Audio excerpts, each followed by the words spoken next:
సంగారెడ్డి జిల్లా సంగారెడ్డి పట్టణంలో బీఆర్ఎస్ శ్రేణులు పెద్ద ఎత్తున నిరసన చేపట్టారు. జిల్లా అధ్యక్షుడు సంగారెడ్డి ఎమ్మెల్యే చింతా ప్రభాకర్ ఆధ్వర్యంలో జరిగిన ఈ నిరసనలో నేతలు కార్యకర్తలు భారీగా పాల్గొన్నారు. కాళేశ్వరం కేసును సీబీఐకి అప్పగించడాన్ని వ్యతిరేకిస్తూ స్థానిక కొత్త బస్టాండ్ ముందు రహదారిపై ధర్నా చేపట్టి నినాదాలతో ఆవేదన వ్యక్తం చేశారు. కాంగ్రెస్ ప్రభుత్వం చేస్తున్న ఈ చర్యలు తెలంగాణ ప్రజల భావాల్ని దెబ్బతీస్తున్నాయని ఆరోపించారు. ప్రభుత్వం తక్షణమే నిర్ణయాన్ని వెనక్కి తీసుకోవాలని డిమాండ్ చేస్తూ నిర్ణయం కొనసాగితే పోరాటాన్ని మరింత ఉధృతం చేస్తామని హెచ్చరించారు. సిబిఐకి అప్పచెప్పడాన్ని ఇలా తీవ్రంగా నిరసిస్తూ ఇలా కాళేశ్వరం చెప్పారు. ఇలా రాష్ట్ర వ్యాప్తంగా ఇలా భారతదేశంలోనే అత్యున్నతమైన ప్రాజెక్ట్ ఏదన్నా ఉన్నదంటే మరి అది కాళేశ్వరం ప్రాజెక్ట్ చెప్పి ఇప్పటికే అనేక సంస్థలు ఇలా రిపోర్ట్ ఇచ్చినాయి. అట్లాంటిది ఇలా ప్రజలు బీఆర్ఎస్ పార్టీకి చూస్తున్న ఆదరణను ఓర్చుకోలేక ఇలా 2 సంవత్సరాల కాలంలో మేము ఏం చేయలేమని చెప్పి కాంగ్రెస్ పార్టీ అలా నిర్వీర్యం అయిపోతున్నదని చెప్పి ఇలా దృష్టి మరల్చడానికి ఇలా లేనిపోని అపనిందలు చేసి మరి ఇలా కాళేశ్వరం నిర్మాణాన్ని ప్రశంసించిన సంస్థలు మరి ఈరోజు నివ్వెరపోతా ఉన్నాయి. అంత మంచి ప్రాజెక్టును ఇలా 2 పిల్లర్లు కుంగితే వాటిని రిపేర్ చేయించలేక ఇలా ప్రభుత్వాన్ని బద్నాం చేస్తున్నారని చెప్పి ఎంతో మంది ఇలా భారతదేశ వ్యాప్తంగా ఇలా ట్విట్టర్లలో వస్తూ ఉన్నాయి. అందుకే ఇలా మేము బీఆర్ఎస్ పార్టీ తరఫున తీవ్రంగా ఖండిస్తూ ఉన్నాం. ఇలాంటి ఉద్యమాలు తెలంగాణ సాధించే సమయంలో ఉద్యమ సమయంలో ఇలాంటి అవాకులు చవాకులు ఇలాంటి కేసులు ఎన్నో మా మీద ఇప్పటికే పార్టీ మీద మా మీద మోపారు. ఏవి కోర్టులలో నిలబడే కాబట్టి ఇది రాబోయే స్థానిక సంస్థలల్లో ఇలా పార్టీని అప్రతిష్టపాలు చేయాలి. పార్టీ ప్రజలలో ఆదరణ వస్తూ ఉన్నది. దాన్ని ఎట్లా డైవర్ట్ చేయాలంటే డైవర్ట్ పాలిటిక్స్ కోసము ఇలా కాంగ్రెస్ ప్రభుత్వం చేస్తూ ఉన్నది.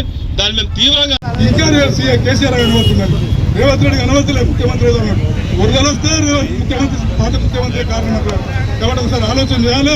ఎట్టి పరిస్థితుల్లో రేపు రానిక ఎన్నికల్లో ప్రజలు కాంగ్రెస్ కు కర్రు సిద్ధంగా అవిశాల నాయకత్వంలో ఈ జిల్లాలో అందరం కూడా కలిసికట్టుగా పనిచేసి కాంగ్రెస్ పార్టీకి పొందగలుగుతామని చెప్పి తెలియజేస్తూ జై తెలంగాణ. అసెంబ్లీ తీర్మానంలో సిబిఐ కేసు కేసీఆర్ గారికి అప్పచెప్పినటువంటి విషయం మనందరికీ తెలిసిన విషయమే.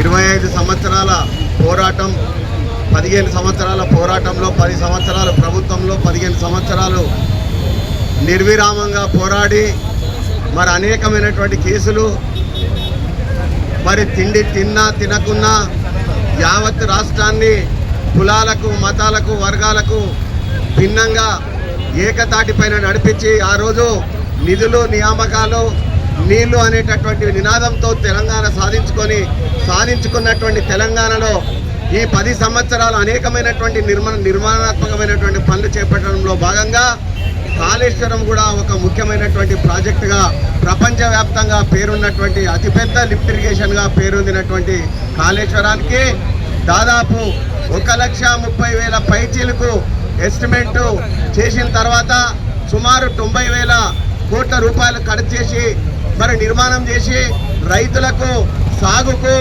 మరి తాగడానికి అట్లాగే ఇండస్ట్రియల్కు అనేకమైనటువంటి ఉపయోగాలకు సంబంధించి ముందు చూపుతో చేసినటువంటి ప్రాజెక్టుగా కేసీఆర్ గారి ఆలోచన, ఆయన మేధస్సుకు పదను పెట్టి అనేకమైనటువంటి విద్యావంతులతోటి చర్చలు చేసి గంటలు రోజులు నెలలు చేసి నిర్మాణం చేసినటువంటి ఆ యొక్క కాళేశ్వరానికి కేవలం 2 పిల్లర్లు కుంగినంత మాత్రంలా వాళ్ళు ఈరోజు దాన్ని యాగ చేసి వాళ్లకు పరిపాలన అందించడం చేతగాక చేస్తున్నటువంటి అసమర్థత. మరిన్ని అప్డేట్స్ కోసం మా ఛానల్ ని సబ్స్క్రైబ్ చేయండి.